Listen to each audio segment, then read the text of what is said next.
Assalamualaikum warahmatullahi wabarakatuh. Perkenalkan, nama saya Nurul Anisha dengan NIM 26050122140156 dari Oceanografi kelas A. Di sini saya akan mempresentasikan tugas praktikum survei hidrografi dan eksplorasi laut mengenai pembaruman menggunakan single beam echo sounder GPS Map 595 Plus. Yang akan dibahas di sini yang pertama ada metode pembuatan jalur pemaruman, yang kedua Ecosounder Single Beam GPS Map 858 Plus, yang ketiga ada metode pengolahan dan analisis data.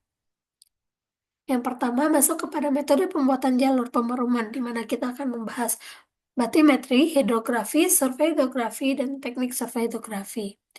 Yang pertama, apa sih itu batrimetri? Menurut Abdurrahman dan Trihuwana, batrimetri secara sederhana diartikan sebagai pengukuran kedalaman dasar laut, di mana istilah ini berasal dari bahasa Yunani yaitu bati yang berarti kedalaman dan metri yang berarti pengukuran. Batimetri merupakan penggambaran perairan laut yang dimulai dari proses pengukuran lapangan, pengolahan data, dan visualisasi data dalam bentuk peta. Lanjut, apa sih itu hidrografi? Hidrografi merupakan cabang ilmu yang berkepentingan dengan pengukuran dan deskripsi dari fitur-fitur yang ada pada dasar laut dan daerah pantai sehingga dapat menjadi suatu kegiatan survei. Dalam survei hidrografi ini, termasuk pula pengukuran batrimetri, di mana menurut International Hydrographic Organization atau IHO, survei hidrografi adalah ilmu tentang pengukuran dan penggambaran parameter-parameter yang diperlukan untuk menjelaskan sifat-sifat dan konfigurasi dasar laut secara tepat, di mana hal ini berhubungan dengan geografis, dengan daratan, dan juga karakteristik dan dinamika laut.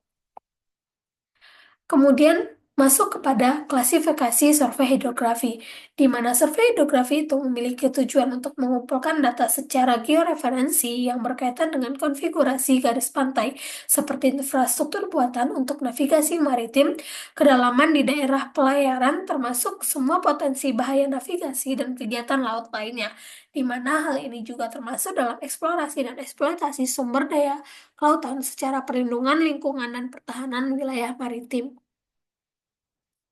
Nah, terdapat dua hal yang dibahas dalam survei hidrografi, yaitu yang pertama ada survei hidrografi, di mana survei hidrografi ini mempunyai 4 kelas. Yang pertama ada orde khusus, di mana orde khusus ini contohnya itu pelabuhan, tempat bersandarnya atau alur kritis yang berhubungan dengan kedalaman air di bawah lunas minimum.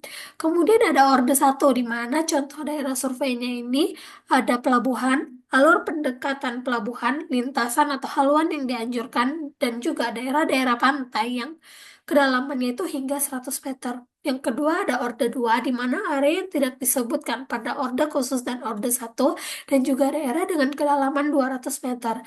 Yang ketiga, yang keempat itu ada orde 3, di mana daerah lepas pantai yang tidak disebutkan di orde khusus, orde satu dan juga orde 2. Kemudian ada ketelitian survei hidrografi, di mana ketelitian dalam survei hidrografi ini terbagi atas 6, yaitu akurasi, alat bantu navigasi tetap dan kenampakan yang berhubungan dengan navigasi, garis pantai, alat bantu navigasi terapung, kenampakan topografi, dan akurasi kedalaman. Nah, pada akurasi horizontal, untuk orde khusus itu sejauh 2 meter. Pada orde 1 itu sejauh 5 meter atau 5% dari kedalaman rata-rata. Pada orde 2 itu 20 meter ditambah 5% dari kedalaman rata-rata. Dan pada orde 3 itu 150 meter dan ditambah 5 meter dari kedalaman rata-rata. Di mana dalam akurasi horizontal ini, tingkat akurasi yang paling tinggi itu pada orde khusus, karena jarak eh, antara survei itu hanya 2 meter, sedangkan pada orde 1 itu tuh jaraknya 5 meter, dan orde 2 20 meter, dan orde 3 150 meter. Sehingga apabila kita melakukan survei dan ternyata pada titik tertentu itu terdapat pipa, yang ternyata pipa itu ada di jarak 3 meter, itu tidak akan terbaca di orde 120 meter. Kemudian ada alat bantu navigasi tetap dan kenampakan yang berhubungan dengan navigasi.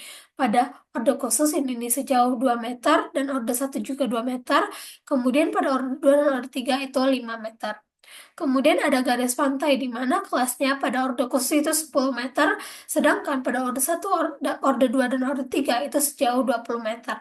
Kemudian ada alat bantu navigasi terapung di mana pada orde khusus dan orde satu itu sejauh 10 meter, dan orde 2 dan orde 3 itu 20 meter. Kemudian ada kenampakan topografi di mana orde khusus dan orde satu itu sebesar 10 meter, dan orde 2 dan orde 3 itu sejauh 20 meter.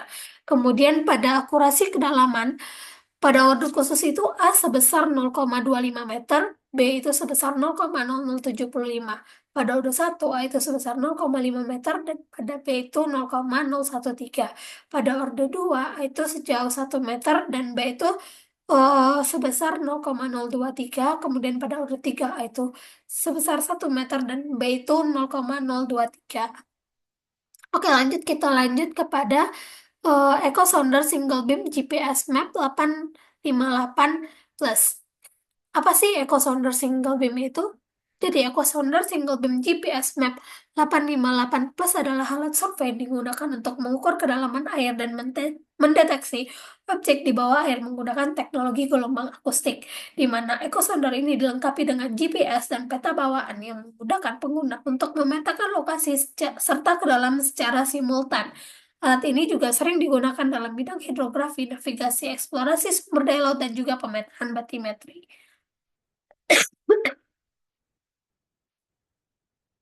Lanjut, komponen pada alat ini terdiri dari yang pertama itu transducer, di mana komponen utama yang memancarkan dan menerima gelombang suara, di mana ini biasanya dipasang pada bawah kapal atau tongkang. Transducer ini juga memiliki satu frekuensi kerja, yaitu single beam untuk pemetaan dasar laut secara vertikal. Yang kedua ada unit display, di mana unit display ini tergambar di sini, yaitu layar digital untuk menampilkan data kedalaman lokasi grafik dasar laut untuk informasi GPS, dan juga menampilkan hasil dalam bentuk peta baterimetri dan profil dasar laut. Kemudian ada GPS receiver, di mana digunakan untuk menentukan posisi geografis dengan akurasi tinggi dan juga terintegrasi dengan peta digital untuk pemetaan lokasi. Kemudian ada power supply, di mana power supply ini merupakan sumber daya untuk mengoperasikan alat, di mana biasanya itu berasal dari baterai atau sumber listrik dari kapal yang kita naiki. Kemudian ada kabel penghubung, di mana ini menghubungkan antara transducer dan juga unit display untuk mentransfer data yang terekam. Kemudian ada memori penyimpanan, di mana tempat penyimpanan data survei untuk analisis lebih lanjut. Biasanya ini berupa SD card atau penyimpanan internal. Nah, berikut cara penggunaannya. Yang pertama itu alat dipersiapkan, di mana pemasangan transducer di bawah kapal untuk memastikan gelombang suara dapat transmisikan tanpa gangguan. Kemudian hubungkan kabel transducer ke unit display. Setelah kabel dihubungkan, kemudian nyalakan alat dan pastikan GPS terhubung dengan satelit untuk mendapatkan koordinat yang akurat. Setelah alat disiapkan, kita lakukan kalibrasi, di mana kalibrasi ini dilakukan untuk memastikan pembacaan kedalaman yang akurat, sehingga frekuensi gelombang suara itu sesuai dengan kebutuhan survei yang dilakukan. Apakah itu frekuensinya rendah untuk kedalaman yang besar dan frekuensi tinggi untuk kedalaman yang lebih detail lagi. Kemudian ada pengoperasian. Pengoperasian ini dimulai dengan mengaktifkan mode pemindai. Setelah mode pemindai ini diaktifkan, kapal bergerak secara perlahan ke arah survei untuk mendapatkan data yang presisi. Kemudian data kedalaman akan ditampilkan di layar bersamaan dengan peta lokasi. Setelah itu, kita lakukan perekaman data, di mana ini data simpan data kedalaman dan lokasi ke dalam memori alat untuk dianalisis lebih lanjut. Kemudian pastikan data yang direkam itu secara berurutan untuk menjaga integrasi hasil survei ini. Kemudian dilakukan analisis data, di mana data diunduh eh, menggunakan perangkat lunak pemetaan, misalkan ArcGIS atau Global Mapper. Kemudian setelah data diunduh, hasil akan berupa peta batimetri atau profil dasar laut. Kemudian kita lanjut pada tahap analisis data, di mana pada tahap ini terdapat pembuatan profil kedalaman atau baterimetri. Ini biasanya digunakan perangkat lunak seperti software, yaitu untuk menghasilkan grid kedalaman dan profil dasar laut. Yang kedua itu ada ArcGIS atau Global Mapper, di mana untuk peta yang lebih kompleks dengan dengan lapisan tambahan, misalkan data ekosistem laut. Kemudian pada tahap proses itu tuh yang terjadi impor data koordinat, yaitu data latitude, longitude, dan juga kedalaman. Kemudian dibuat grid interpolasi untuk menggunakan metode Kring atau IDW, Interface Distance Weighting, atau spline untuk menghasilkan permukaan dasar laut, di mana ini kita lakukan di aplikasi ArcGIS. Kemudian identifikasi fitur dasar laut, di mana analisis fitur seperti puncak, bukit dasar laut, palung, dan perubahan kemiringan. Kemudian tandai area dengan kedalaman ekstrim untuk kepentingan survei yang lebih lanjut. Kemudian masuk ke visualisasi data. Pada visualisasi data ini terdapat peta batimetri dua dimensi, di mana di peta ini dibuat menggunakan perangkat lunak GIS untuk menghasilkan peta kontur kedalaman, di mana ini kita dapat menambahkan legenda skala warna, yaitu skala warna yang lebih gelap untuk kedalaman yang lebih besar dan yang lebih terang untuk kedalaman yang lebih rendah. Kemudian ada koordinat geografis. Kemudian peta ini dapat kita simpan menggunakan format JPEG, PNG, atau juga KML, atau juga GeoJSON. Nah, ada juga model 3D dari dasar laut, di mana kita dapat menggunakan perangkat lunak Solver, QGIS, ArcGIS, FreedomMouse, yang dapat digunakan untuk membuat model tiga dimensi, di mana ini memasukkan data grid kedalaman dan juga sesuaikan sudut pandang dan pencahayaan untuk memperjelas topografi dasar laut. Kemudian ada animasi dan flythrough, di mana gunakan perangkat lunak untuk memodelkan tiga dimensi ini untuk membuat animasi perjalanan melintasi dasar laut yang digunakan untuk presentasi proyeksi eksplorasi.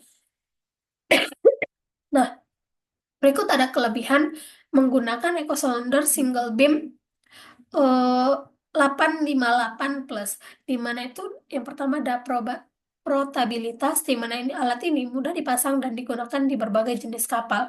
Kemudian akurasi kedalaman yang dihasilkan itu sangat tinggi dengan tingkat presisi yang tinggi juga. Kemudian alat ini terintegrasi dengan GPS, di mana hal ini memungkinkan survei kedalaman sekaligus pemetaan lokasi secara real time. Dan data yang dihasilkan itu data real time, di mana memberikan visualisasi langsung dasar laut selama survei. Kemudian kita lanjut kepada metode pengolahan dan analisis data yang terdiri dari persiapan dan perhitungan survei dan juga lajur perum. Pemeruman atau sounding adalah proses dan aktivitas yang ditujukan untuk memperoleh gambar bentuk permukaan atau topografi dasar perairan, di mana proses penggambaran dasar perairan ini dilakukan sejak pengukuran, pengolahan, hingga visualisasi yang disebut dengan survei batimetri.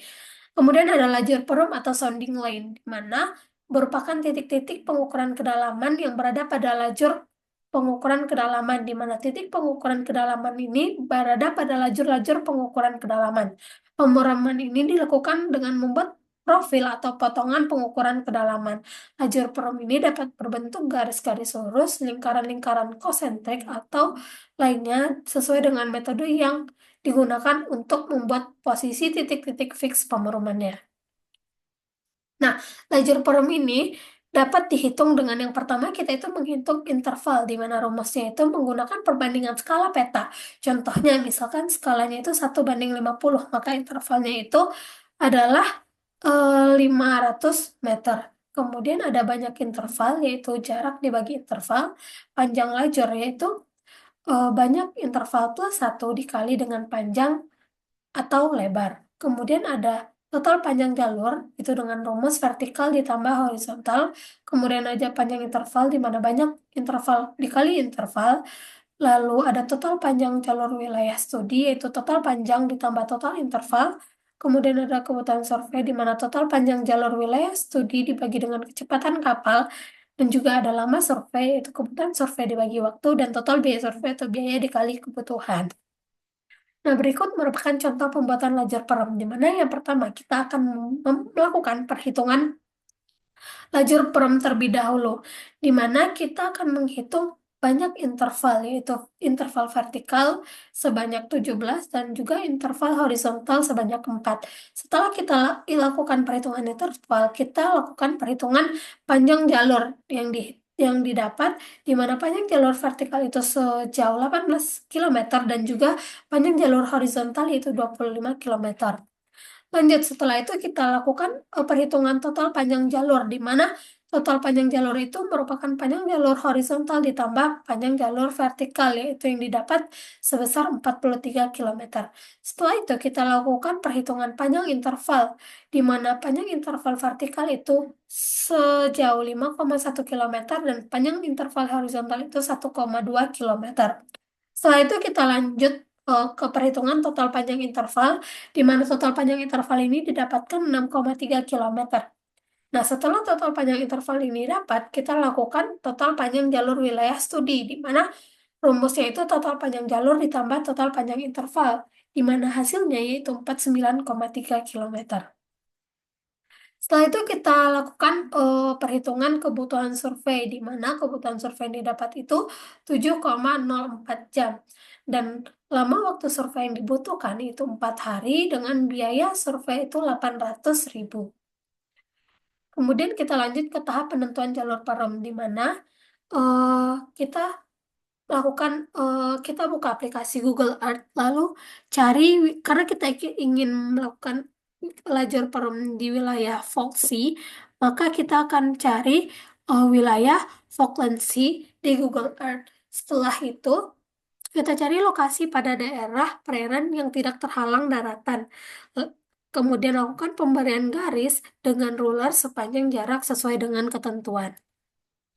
Lanjut, dilakukan pemberian PIN dengan menggunakan New Place Mark, kemudian hasil longitude dan latitude yang ada kita catat dan lakukan hal sama sehingga dilakukan penitikan sebanyak 3 titik, yaitu 1, 2, dan 3. Kemudian kita buka aplikasi Map Source, lalu pilih menu Edit dan New Waypoint, di mana ini kita lakukan untuk penitikan wilayah dengan longitude dan latitude sesuai dengan hasil Google Earth yang kita dapatkan. Kemudian kita lakukan pembuatan garis lajur perum dengan track, di mana garis track ini adalah jarak yang sesuai dengan hasil perhitungan yang telah dilakukan sebelumnya, yaitu 15 dan 25, 18 dan 25. Dan garis ini dibuat dalam arah horizontal dan vertikal. Baik, mungkin sekian dari saya. Apabila ada kesalahan, mohon dimaafkan. Assalamualaikum warahmatullahi wabarakatuh.